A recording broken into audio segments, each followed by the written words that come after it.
Hello, everyone. Welcome back to another episode of the Polish Dragon PI Show.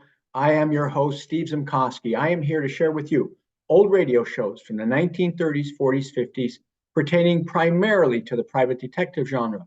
Occasionally, I will throw in a mystery or a drama just to change things up a little bit. As I said, I am Steve Zimkowski. I am your host, and I am also the author of the Polish Dragon PI book series, and I am a member of the Private Eye Writers of America.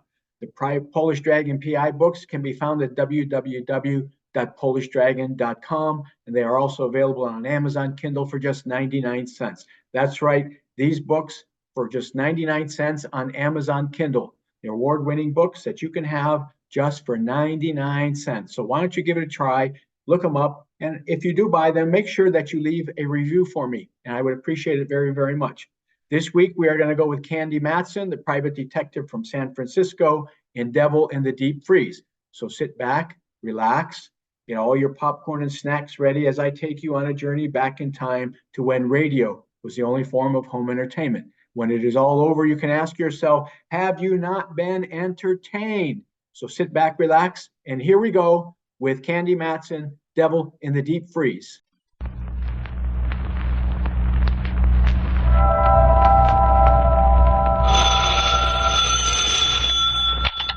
Hello, Yukon 28209. Yes, this is Candy Matson.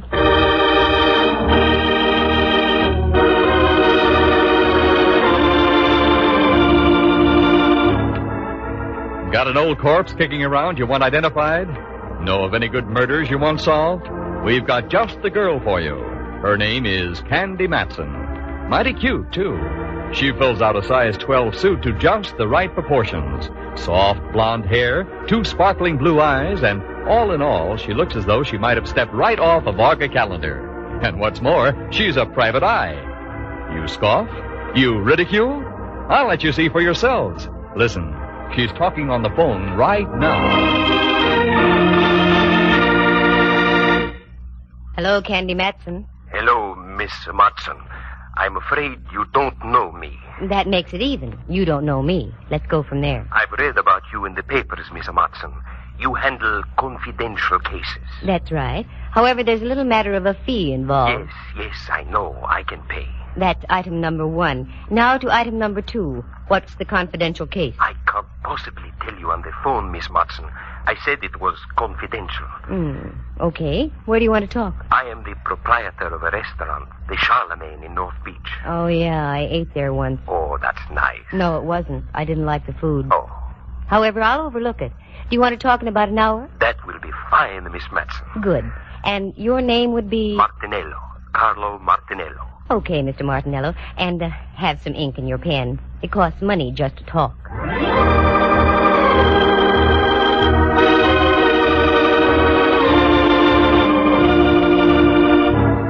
I probably sounded rough and commercial, but you have to be in this racket. Most people look on a private eye as a musician. They invite you to a party and expect you to bring your harp for free. But I learned the hard way a long time ago. So now they pay in advance and take their chances later. That's the way it was with this Martinello. I was at home in my penthouse on Telegraph Hill out on the porch taking a sunbath when the phone rings and it's this Carlo character. That part was all right because I can always use new customers. But what made me mad was the fact that I had to stop listening to the 49ers belt the bejabers out of the Cleveland Browns at Kezar Stadium. But I followed through and uncovered a couple of very done-in bodies along the way. Do you like the grotesque in your whodunits? Then follow me and we'll tiptoe lightly through the Tibbets, the Ponds, and the Baccalones, because part of the story unfolds at the Opera House. Reluctantly, I dressed into something Charlemagne-ish, turned off the 49ers Cleveland game, and went down to talk to Martinello. His place was typical, located on Powell Street, a garish neon sign, and as you walked in, the place was air-conditioned by eau de garlic. Yes, miss. You wish a table? I wish a table, yes. With the right party. I'm looking for the owner. I am the owner. I am Candy Matson. Oh, Miss Matson. Walk this way, please. If I could walk that way, I'd revive vaudeville. Pardon? Where is your office? Right over here. Allow me.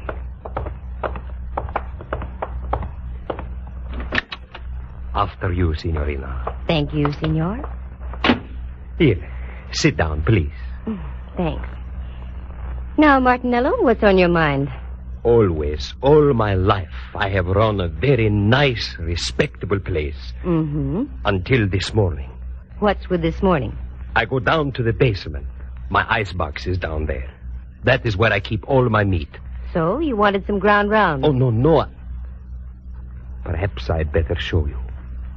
Please, you will come with me.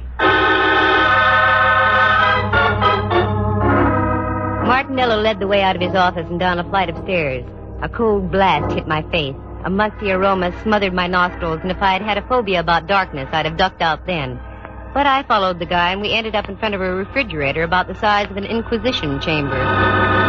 He opened the door, and it was the usual restaurant icebox, choice legs of lamb hanging from hooks, potential fillets, and thick New York cuts.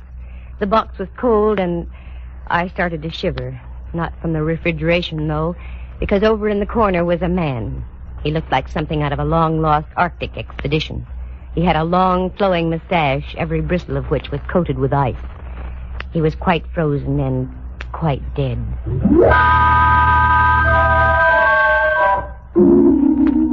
I slammed the door shut and reeled out. The sight had staggered my thought processes. Martinello reached over by a salami slicing table and turned on a Mazda, a weak affair that cast dim shadows about the damp basement. Is that your little surprise? Yes, Mr. Matson. That is what I was greeted with this morning. Have you notified the police? Oh, no. Why not? As I told you, I have run a very respectable place. And, too, that is why I am hiring you. You can get in trouble, you know. Yes, that is why you must help me. Please, Miss Matson, say you will help me. I will pay you anything you say. I stick my neck out in the strangest places. Now it's a refrigerator. Okay, Martinello, $2,000. What? Make up your mind. Either I freeze your assets or the police find your frozen friend. Yes. All right. Come. I give you the money now. Now we're getting somewhere. What about him? Oh, he'll keep. He's on ice. Well, this was one for the books. Refrigeration the ugly way. I had to ask a few questions if I was to get anywhere, such as like, do you know the guy? No. Had you ever seen him before? No. Who was the last one to close the icebox last night? I was. Does it lock from the inside? Unfortunately, yes. I was getting places like Wiley was with Hauser. It was inevitable. I had to take my courage in my hand and go down and look at that thing again. There it was, a male Mona Lisa etched in ice. This time I looked closer, I had to. And as I did, I realized I wasn't going to get any identification because this guy was a study in crimson. Underneath all that coating of ice, he was dressed in a devil's costume. I slammed the door once again and went upstairs. There I gave Martinello strict orders not to do a thing. Usually in cases like this, you have to wait for a break. They come along like a forcing hand in poker. So I went home to do some thinking. As I arrived, there was an old friend of mine, Rembrandt Watson. Hello, Dove. I'd almost given up. Rembrandt, how did you get in? Your door was open, dear. I took the liberty of coming in. Oh, sure, that's okay. How are things, Candy? All right, I guess. I'm kind of bushed, though. I feel about as devaluated as a British pound. You look wonderful, Dove. What's wrong? I've got a deal, but I don't know where to start. Anything I can help you with? No, thanks, Rembrandt. If I told you about it, you wouldn't believe it. I've never doubted you in the past, dear. I know. Well, I was just called in by a minestrone merchant in North Beach. The guy is stuck with a corpse. That's about par for the course. The deceased had been sealed in the icebox overnight. I've never seen one like that before. That's the way it is, dear. Many are called, but few are frozen. Oh, get out of here. But, Dove, I just got here. I know, but I've got to change and get down to see Mallard. I'll wait for you, Candy. I haven't seen the gumshoe since before me vacation. All right. I'll be with you in a few moments. I did a fast change, and Rembrandt and I climbed into my car, and we dropped off Telegraph Hill on Don Kearney Street. The Hall of Justice, where Mallard hangs his star, is only a few blocks away, so we made it in about 5 minutes. Inspector Ray Mallard, Homicide, San Francisco Police. A lovable, shaggy dog type of character. Very keen with the crime, but dumb with the dame. Me, for instance. If I want him to say yes, he says no, and vice versa. Well, my ever-loving Candy. What's new in the private eye business? Very little. How's the legitimate fat-foot racket? Oh, we're holding our arches up. Well, and Rembrandt. I haven't seen you since Pup was a Hector. Please, Inspector, you're metting your mixer-paws. Who writes this dialogue? I'm pretty weak, I know. What's on your mind, Candy? A character named Carlo Martinello. Have you got anything on him? What's so funny, Mallard? Nothing, except I eat lunch there about every day of the week. Well, answer my question. Well, there's nothing on Martinello. Arrested a couple of times during Prohibition. He was dabbling in grappa, a la under the table. Have you got a case against the guy, Detective Matson? Oh, cut it out. No, seriously. Why do you want to check on the guy, Candy? No reason, just thought I'd ask. Uh-huh. Well, Martinello's okay. Just trying to make a living. Only thing I don't like, he loves to sing to his customers. That'd be enough to bankrupt him right there. Anything else I can do? No, that takes care of everything. I tell you what, I'm through in about an hour. I'll take you up to Martinello's for dinner. You can see for yourself. No, that's all right. Okay, Candy. Give. Why, Mallard, dear, what on earth do you mean? You know something about something. I want in. Mallard, and I want you to believe this. I mean it sincerely. If I knew something, you'd be the last to know about it. He's got something there. Come now, leave us a while. I hate to do things like that to Mallard. He's been of great help to me in the past. More than once he's saved my life. But on a deal like this, you have to play it close. After all, a girl has to make a living. For the first time in a long time, I was completely baffled as to where to start. Something had to be done about that cadaver in the icebox, but what? While I was beetling my eyebrows, Rembrandt invited me up to his place for tea. He lives on California Street, just down away from Old St. Mary's, and only a bail bond broker's reach from the Hall of Justice. So I accepted. Do forgive the looks of the place, Candy, dear. I had a meeting with my philatelist group last night. Philatelist? The stamp collectors, dear. Well, I know what they are, but I didn't think they could make such a mess. You don't know philatelists. Sit down, though. Make yourself comfortable. I shan't be a moment. That's all right. Candy, dear, why the wrinkles? I've got cause for wrinkles. This chap in the icebox, Rembrandt. There's something I didn't tell you. He was dressed in a devil's costume. There, dear. Your tea will ready in just a minute. You'll feel better. I know it sounds crazy, but it's true. What are you going to do, Candy? I don't know. I can't leave him in that refrigerator forever. We'll get him out, dear. I hate to think of a corpse catching pneumonia. Oh, excuse me, Candy. Help yourself to the tea. Mm-hmm. How do you do, Rembrandt Watson Enterprises? Quiet down. Who? Oh, hello, Templeton. How are all your steamships? Oh, that's good. What? Could I use... do what? To the opera? Of course I could. Righto, I'll pick them up at your office. Thank you, Templeton. Goodbye. Candy, dear, do you like the opera? I can take it or leave it. Why? It suddenly develops that I have 2 tickets tomorrow night for Tales of Hoffman. Oh, Rembrandt, I don't think I can go... Come, Candy. It'll do you good. You've been working too hard. You need a little relaxation. Tales of Hoffman, Okay. Who's the pal who gave them to you? An old friend of mine, Templeton Woodruff. He runs a steamship to Java and other places Ezio Pinza sings about. I finished the tea and left. Right then, the only opera I could think of was the one going on in an icebox at Martinello's. I've always tried to play straight with Ray Mallard, so I decided to tell Martinello my plan. Miss Matson, I don't think it's such a good idea. Good evening, Carlo. I want to talk to you. That's what I mean. There's a gentleman here who... So you've got a gentleman. That's fine. 3 more and you've got a crowd. What I want to talk to you about is this. You don't understand. The gentleman I'm talking about is from the police. The police? Yeah. Oh, hello, Candy. Mallard. How about some scallopini? Well, up jumped the... Hello, Mallard, dear. I had an idea you'd like dinner here tonight. Do you know my boy, Carlo? Yes, we've met. How do you do? The signorina wish something to eat? No, thanks. I want to talk to you, though, Mallard. Sure. Come on into my booth. We'll share some salami. No, thanks. I want to see you downstairs. I don't think the food's as good down there. I agree, but it isn't the food. I'm talking about murder.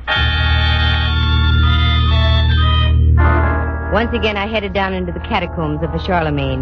This time the act was a double. Mallard was right behind me. Then I looked around. We were a trio. Martinello was right behind Mallard. This is it. This is what? This is an icebox. Inside, you'll find a body dressed in a devil's costume. Okay, Carlo, let's humor the lady. Open the thing, will you? Yes. I'll open it.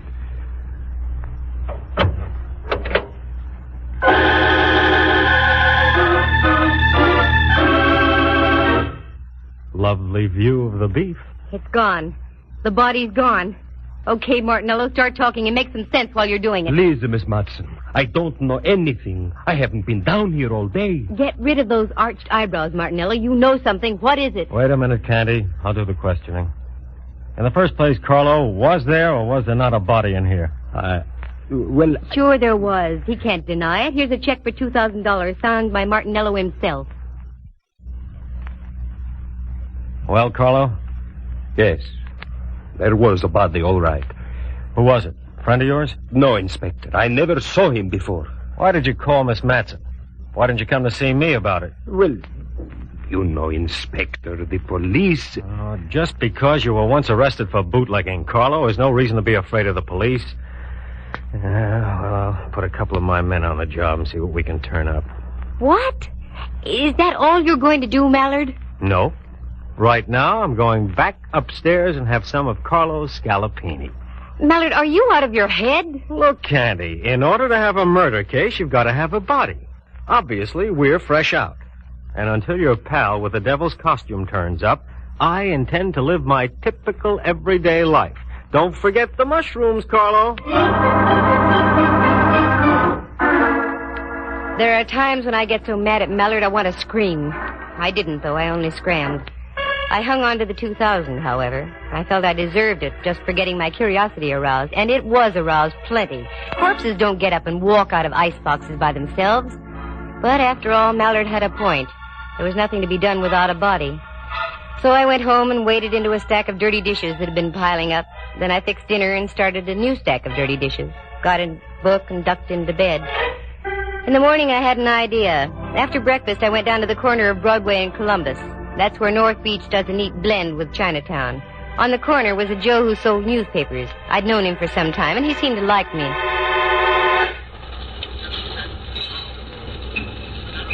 Hiya, Butch. Well, hello there, lady. How are you? Good, can't complain. Who won the football game yesterday? Yeah, funny thing. I got all the news right inside here for 7 cents. I get your point. Give me a chronicle, will you? Sure. Here. Thanks. Who do you like in the feature at Bay Meadows? A goat named Candy. What did you say? There's a pig named Candy running in the 7th. Take it or leave it. What a tip. I don't get it. Well, what's really on your mind, lady? Here's a 20. You can play it on Candy all for yourself. Well. Do you know a gent named Martinello, Butch? Yeah. He owns the Charlemagne down the block. Sure. What about him? That's what I'm asking you. What about him? Oh, he's all right. A little screwy, but he keeps his nose clean. Is that all? Yeah. Should there be more? I don't know. Thanks, Butch. I hope Candy pays off.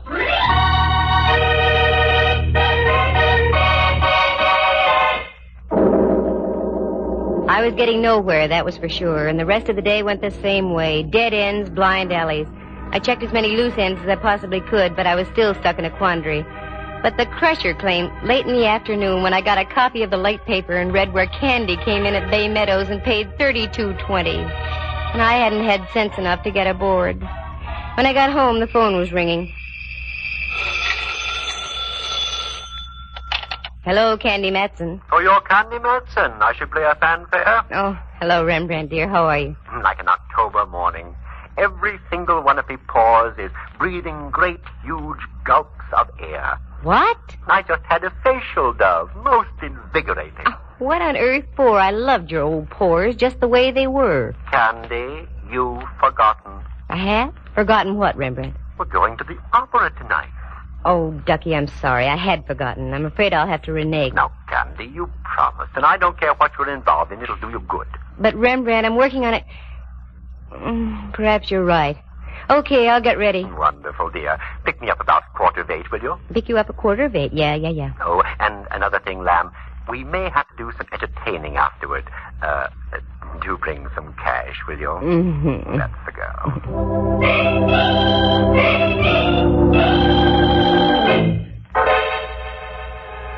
That Rembrandt, always stony broke. I guess photography isn't what it's cracked up to be. I didn't mind, though. He's been a friend to me on more than one occasion. Well, if I was going to the opera, I had to start thinking in operatic terms. I fished around in the closet and came up with something that would have done any woman's heart good. One of those strapless affairs that you can't stop breathing in for one moment. Otherwise, the opera is no longer the main attraction. I powdered, perfumed, pouted, and rouged and took off after Rembrandt. But just as I started to leave... Just a moment. Well, get a load of the Duchess. Mm-hmm. It won't be Halloween for another couple of weeks yet. Oh, very funny. Come on in, Millard.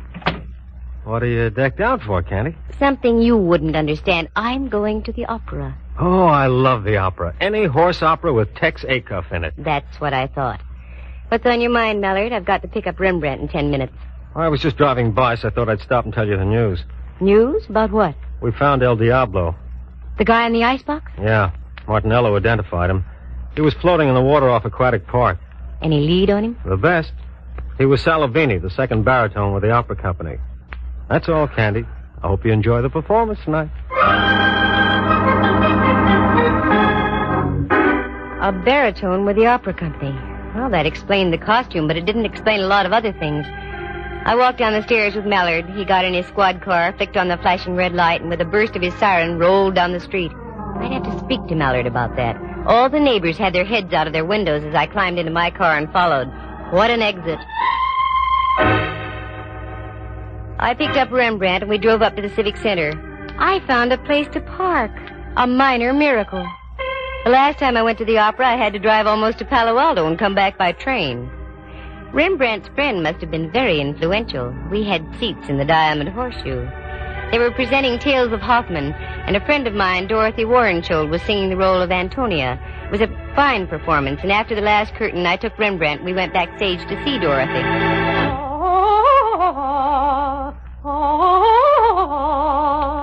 This is your dressing room, Rembrandt. Yes? Hello, Dorothy. This is Candy Matson. I have a friend with me. Oh, do come in, please, Candy. Candy, how are you? Couldn't be better. Dorothy, may I present Mr. Watson? Rembrandt, this is Miss Warrenshold. I'm delighted. You're in magnificent voice tonight, dear. Thank you. Sit down, won't you? I've only a moment. We're rehearsing some of the scenes in Faust tonight. Rehearsing after a full evening's performance? It has to be done, Candy. Our baritone disappeared. We've had to replace him with a new man. Yes, I know. By the way, Dorothy, I heard you on your Standard Hour broadcast a few weeks ago. It was a wonderful performance. I'm glad you liked it, Candy. I always look forward to those. What are your plans, Dorothy? Well, the season closes here, and then we open in Los Angeles. Oh, yes, of course. Excuse me. Mm-hmm. Come in. Oh, I'm sorry. I didn't know you had guests. That's all right. Oh, Candy, I'd like to introduce Rolf Herberts. This is Miss Matson and Mr. Watson. It's nice to know you. Mr. Herberts is our new baritone. Oh, yes. That's why we're rehearsing tonight. I won't take any more of your time, Dorothy. I just thought we'd save a few moments of rehearsal if I told you that I don't move in that last scene. I sing upstage. That will leave you free to take as much stage as you like. Fine, Rolf. That will save time. Thanks. Oh, not at all. Glad to have met you, Miss Matson, Mr. Watson. Nice to have met you, sir. See you on stage, Dorothy. Yes, Rolf. Rolf has a wonderful voice, and he's a good actor, too. You know, I think he'll be even better than Salavini. I've seen him before. Oh, yes, he's been in pictures and on the concert stage, and in opera, too, but he's never really had a good break. This might be it. Uh-oh, that's it, Candy. I'm sorry, but I'll have to leave. Certainly, Dorothy. Say, why don't you stand in the wings? You can watch the rehearsal if you'd like. Oh, I'd love it. Come on, then. Follow me.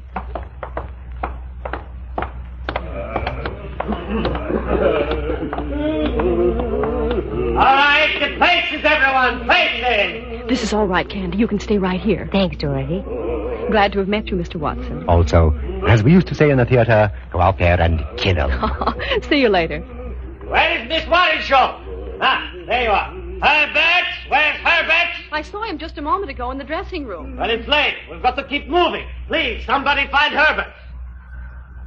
Ah!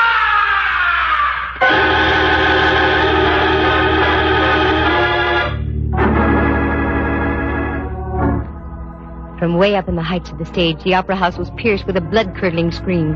That was no ordinary scream. It was the scream of death. You wait here, Rembrandt. Keep your eyes open. I'm going up to have a look. That scream wasn't in the score of Faust.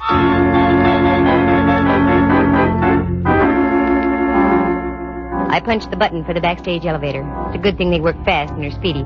Once inside, I pressed the button for the fourth gallery. I got out. This was the top of the opera house.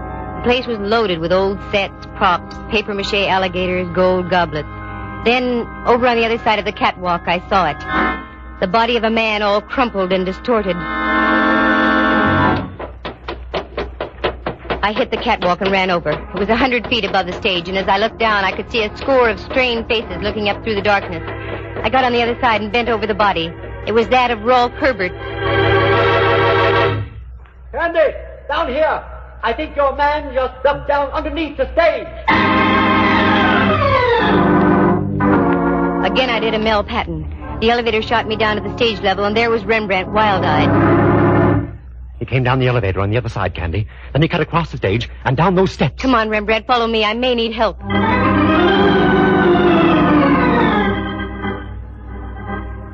We ran down the steps and into the bowels of the stage. It looked like a nightmare, a myriad of cross beams of steel for the rising stages. We cleared those and went around by the chorus dressing rooms. There was only one out. I remembered it. A door over in the corner, very seldom used, but it was open. It led into a long tunnel with giant steam pipes running overhead and to the right. This went underground over to the Veterans Building. Down by your feet, there's a stream of water flowing in a trough. It's the old Hayes Valley Creek. Our killer decidedly knew his opera house. As we entered the tunnel, I could see him up ahead running like crazy, so we took off after him. We made the other side, and it breaks into a big engine room. As we came into the opening, I looked around. The engineer was lying on the floor out like a light, blood spurting from his scalp. Then I glanced up. There was another door. This led into the Veterans Building itself and an avenue of escape onto Van Ness. I ran up. Then as we got into the long corridor, I saw Martinello breaking for the door. Stop! Stop, Martinello! Stop! You think I am a fool? I do if you don't stop. Try and get me. Okay, pal. You asked for it.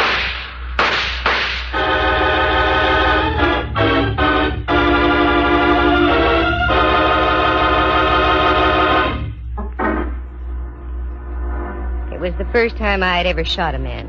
It didn't feel good. But he lived, and later the doctors of law gave him a little pill. The cyanide kind they dropped inside the gas chamber at San Quentin. Martinello paid his debt. Details? Sure, I'll fill him in now. Martinello loved to sing. Ray Mallard had told me that. For years, Carlo had been hanging around the opera house hoping to step into a role. This season, a director had jokingly told him that if he ran out of baritones, he'd let Carlo take over. Carlo took him seriously. He lured Salovini down to his restaurant on a fake emergency call, costume and all, and did him in. But then he became frightened. That's when he called me. It was worth $2,000 to have me hush things up. But I don't operate like that. He had a hunch I was going to tip off Mallard. That's when he removed the body from the icebox and dumped him into the bay. Carlo had also been at the performance of Tales of Hoffman. That's when he learned that they'd rustled up Rolf Herbert to sing in place of Salovini.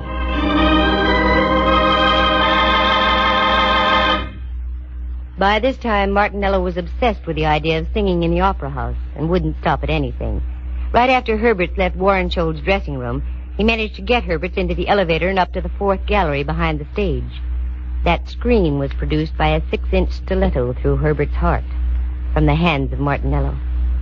And that's when our chase began. I hope I never see that tunnel under the opera house again.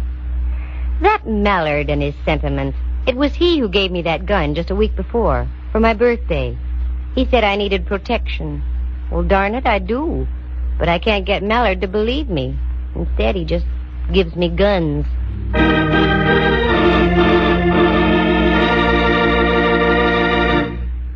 Listen again at this same time next week. For excitement and adventure, just dial Candy Matson, Yukon 28209.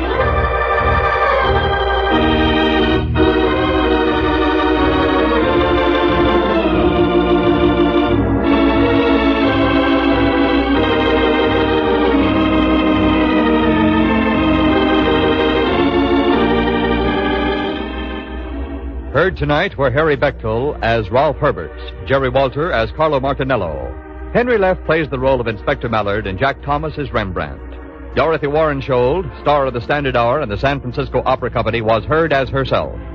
The program stars Natalie Masters as Candy and is written and produced by Monty Masters. With the exception of Miss Warrenshold, any resemblance to actual people in tonight's play is purely coincidental. Candy Matson comes to you from San Francisco. This is Dudley Manlove speaking.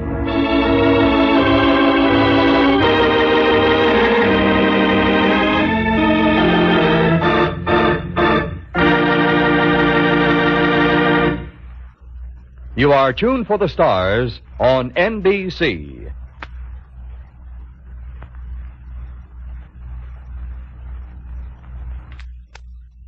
And that ends another episode of the Polish Dragon PI Show. You have been listening to Candy Matson in Devil in the Deep Freeze.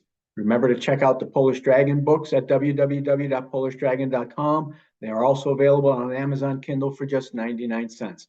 Remember, if you buy the books, to leave a review for me. I would appreciate it very, very much. And just ask yourself, have you not been entertained? And I will talk to you next week. Enjoy your week. Bye-bye.